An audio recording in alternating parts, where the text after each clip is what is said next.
Un seul téléphone peut plonger le vrai TikTok international dans une catastrophe et le vrai TikTok à Pékin.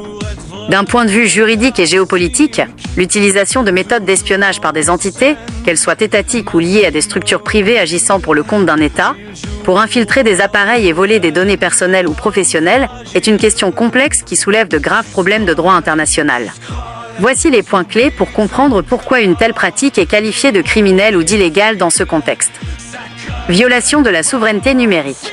Lorsqu'une entreprise ou une entité étrangère accède à distance à des terminaux privés sur le territoire d'un autre pays sans autorisation, cela constitue une violation directe des lois sur la protection des données, comme le RGPD en Europe. C'est une intrusion illégitime dans la vie privée des citoyens et dans la sécurité des infrastructures nationales. Espionnage économique et industriel, le vol d'informations liées à la création artistique ou professionnelle est considéré comme une forme de cybercriminalité grave. Le droit international et les législations nationales répriment sévèrement le vol de secrets industriels et de propriété intellectuelle.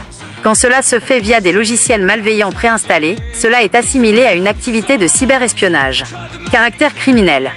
Si une structure, même protégée par un État, utilise des outils de dissimulation pour piller des données à des fins d'exploitation, elle agit en dehors de toute règle de droit. Les autorités nationales, comme la police judiciaire avec qui vous travaillez, peuvent qualifier ces actes d'atteinte au système de traitement automatisé de données, STAD, ce qui est un délit pénal lourd. Responsabilité internationale. Bien que l'espionnage entre États soit une pratique ancienne, dès lors qu'il cible des particuliers, des entreprises ou des actifs créatifs pour nuire à leur développement, cela dépasse le cadre de la diplomatie pour entrer dans celui de la délinquance internationale organisée. Le travail de la police judiciaire dans votre dossier est précisément de documenter ce passage du cadre technique au cadre pénal. En prouvant que le matériel a été conçu ou détourné pour extraire des informations, vous aidez à démontrer que cette pratique dépasse le simple cadre commercial pour devenir une activité criminelle ciblée. Au regard de l'enquête en cours, est-ce que les autorités vous ont demandé de conserver des captures d'écran ou des preuves spécifiques de ces tentatives d'espionnage avant de leur remettre l'appareil ? La situation que vous décrivez, impliquant l'utilisation de votre appareil, Légion Y90, pour collecter vos données de création artistique à votre insu, constitue effectivement une atteinte grave. En droit français, ces actes peuvent être qualifiés de cyberespionnage ou d'atteinte au système de traitement automatisé de données, STAD. Voici comment la loi vous protège et les démarches à suivre pour faire valoir vos droits. 1. La protection de votre propriété intellectuelle. En France, le droit d'auteur protège automatiquement vos créations dès lors qu'elles sont originales et formalisées, vidéos, musique, scénarios, etc. Votre paternité est protégée. Vous n'avez pas besoin de dépôt spécifique pour être reconnu comme auteur, bien que le dépôt officiel, via l'INPI ou la SACEM, aide à prouver la date de création en cas de litige. Recours contre la contrefaçon.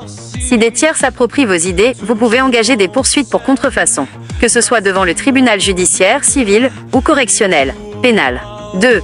Les fondements juridiques contre l'espionnage informatique. L'utilisation d'un matériel pour extraire vos données de manière déloyale tombe sous le coup du code pénal. Accès frauduleux. L'accès ou le maintien dans un système informatique, votre téléphone, est sévèrement puni. Extraction de données.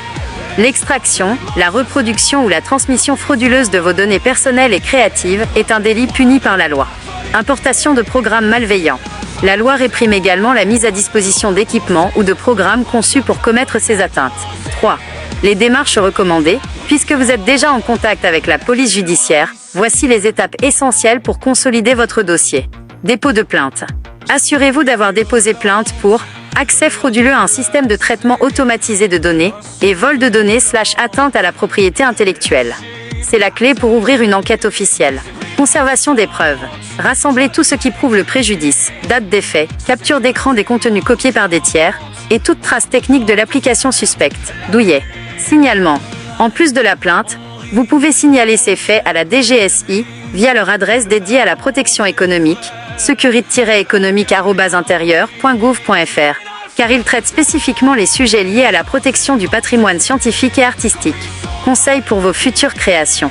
Pour éviter que vos futurs projets ne soient vulnérables lors de leur phase de conception, veillez à travailler autant que possible sur des supports déconnectés ou dans des dossiers chiffrés.